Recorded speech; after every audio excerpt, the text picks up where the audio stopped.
kita maintindihan, Berde. Ano bang napapala mo dyan sa dahon sa bibig mo? Palagi mo na lang kagat-kagat yan eh. Huwag mong pakialaman yung dahon sa bibig ko. Yung punong kahoy ng inangat-gat mo, wala nga akong paki. Grabe ka naman sa inangat-ngat. Ano ako? Bungis-ngis? Uy. Oh. Bakit bigla kang hindi umiimik? Mas gwapo naman ako kaysa sa bungis-ngis, no? Gwapo naman ako kaysa sa bungis-ngis, no? Ang kabundukan ng lipang-lipang kung nasaan si Berde at Bukaw. Kinakatakutan na bundok dahil sa istorya nito.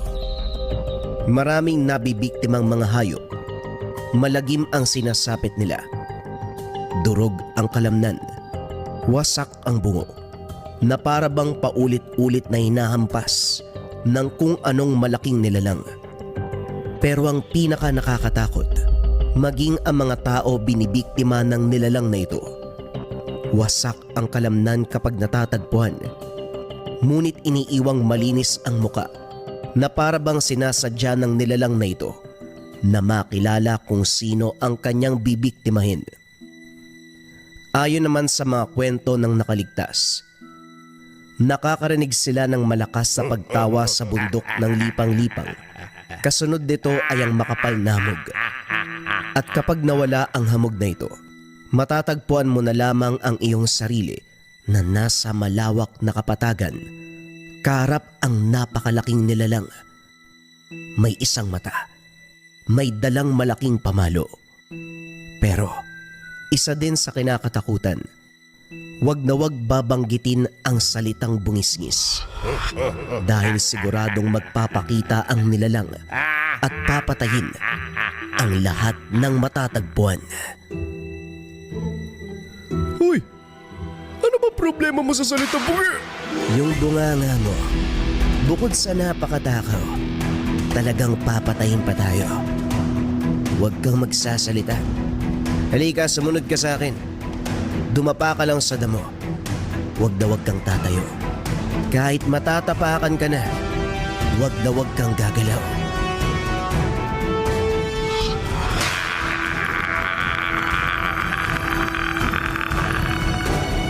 Nasaan kayo? Kahit saan kayo magtago, makikita ko kayo. Papatayin ko kayong lahat.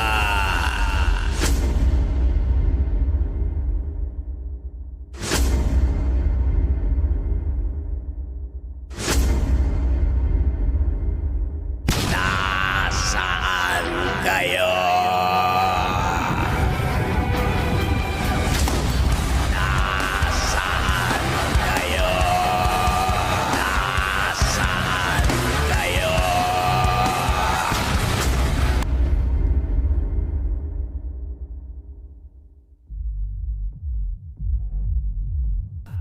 Naku! Patay na si Berde! Natapakan ng bungis-ngis! Anong gagawin ko? Tatakbo na ba ako? Berde! Berde!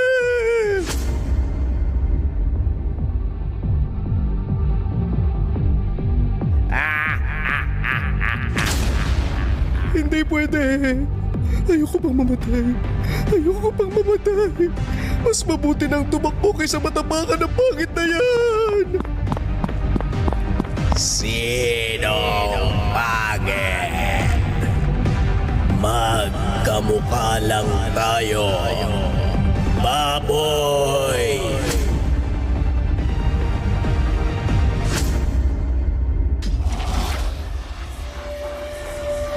Lakas ng kalikasan. Lunti ang kamatayan.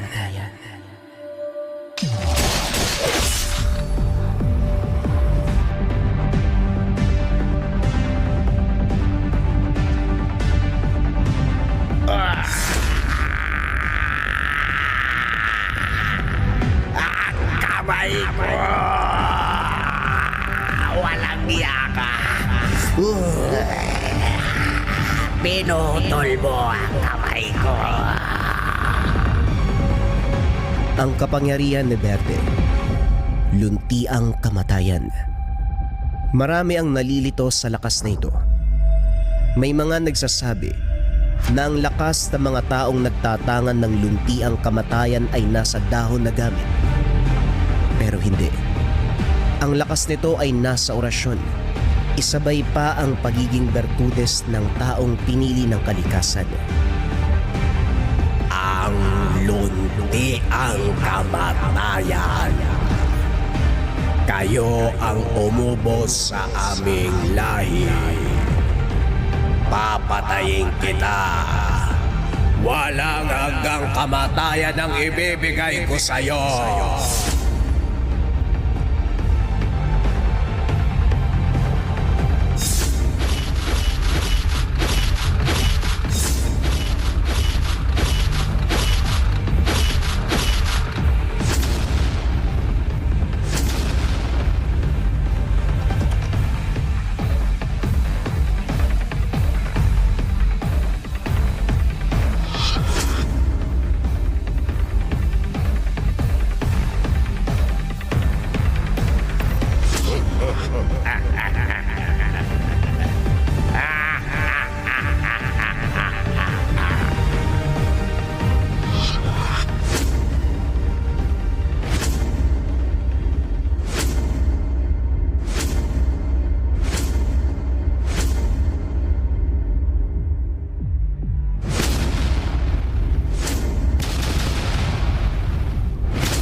Lakas ng kalikasan.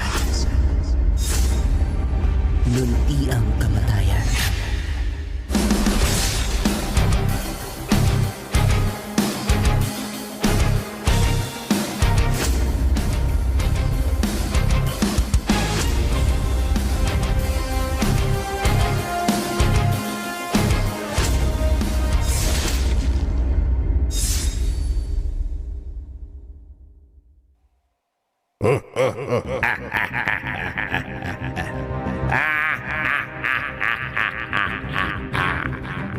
Matagal ko nang pinag-aaralan ang lahi niyo.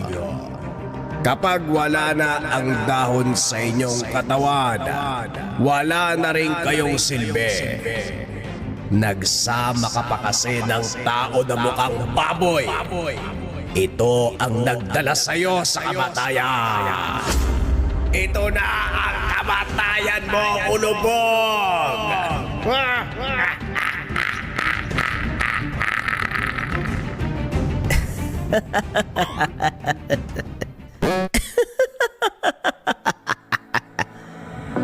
Alam mo, pangit ka na. Mangmang ka pa. Oo, tama ka. Mukhang ang taong baboy yung kasama ko pero siya din ang dahilan kung bakit ka nahulog sa patibong.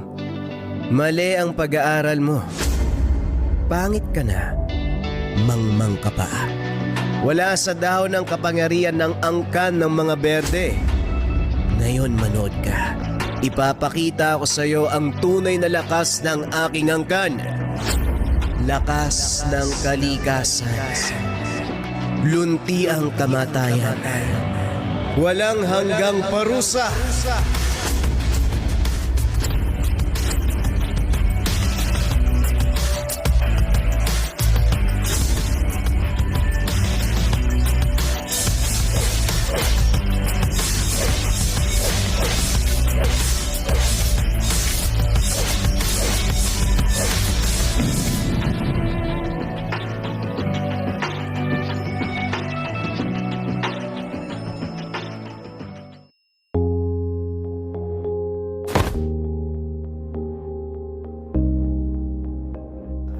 kung makapagsalita ka ng tao mukhang baboy.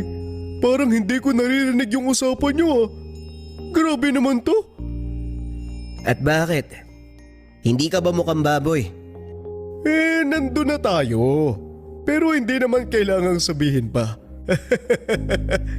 Pero pare, grabe, sobrang angas mo ha. Yun pala yun? Kaya pala lagi ka may dahon sa bibig mo ha? Adik ka pala. Adik ka. Walang yan na yan, oo. Pero halika na nga, bumalik na tayo sa baryo. Ililibre kita ng kahit anong pagkain. Malaki ang naitulong mo. Taong baboy. Ganyan talaga yung gawain ng mga adik ano. Ipapain yung kaibigan nila kahit pwedeng mamatay. Adik ka talaga. Baboy ka. Baboy. Adik! Adik ka pa din! Adik! Ganun ha? Bahala ka. Hindi kita ililibre ng pagkain. Hindi. Ito naman. Biro lang. Alam mo ba, ikaw yung pinakagwapong tropa ko sa buong buhay ko. Napakagwapo mo pare. Ay nako. Kahit kailan, balimbing ka talaga. Halika na, kumain na tayo.